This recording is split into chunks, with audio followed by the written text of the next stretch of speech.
Je m'appelle Arnaud Nioul, je suis le responsable des travaux au sein des services techniques dans l'administration du patrimoine de Louvain-la-Neuve. C'est l'occasion de prendre un peu de recul pendant l'été et on en profite pour établir en effet le programme des 3 prochaines années, essayer de le synchroniser avec d'autres rénovations pour ne pas aller travailler un peu partout et ne pas bloquer trop d'auditoires. Donc on doit anticiper facilement un an à l'avance entre le programme, l'étude, les plans, la consultation du marché et les commandes avec les marchés publics, ça prend un certain temps, et puis la réalisation elle-même. Bien entendu, en été, on cible essentiellement sur les endroits où on ne peut pas travailler pendant l'année, donc en général les auditoires et bibliothèques. Quand on rénove un auditoire, on le fait à fond, c'est-à-dire qu'on démonte les sièges existants, on remet du nouveau mobilier, des nouveaux revêtements de sol, on refait l'éclairage, on refait les prises, la peinture, etc.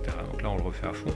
Et quand ce sont des blocs sanitaires, vu qu'il y en a beaucoup qui ont 40 ou 50 ans, on est amené inévitablement à tout casser, vraiment à même revoir le plan des sanitaires, à remettre quelque chose de tout à fait contemporain, avec d'autres produits et de meilleurs éclairages. Et évidemment, ça fait du bien quand on a des sanitaires de qualité ou des auditoires dans lesquels on est mieux installé, plus ergonomique et avec un bon éclairage. Jusqu'ici, on est arrivé en général, en gardant parfois que la structure du bâtiment, à rénover complètement ce que nous avions, ce qui implique évidemment des jeux de chaises musicales et des déplacements assez complexes. Alors typiquement, quand on rénove complètement un bâtiment, qu'on ne garde que la structure, une des volontés premières, c'est d'améliorer l'enveloppe, qui il y a 40 ans n'était pas aussi soignée qu'on le voudrait maintenant.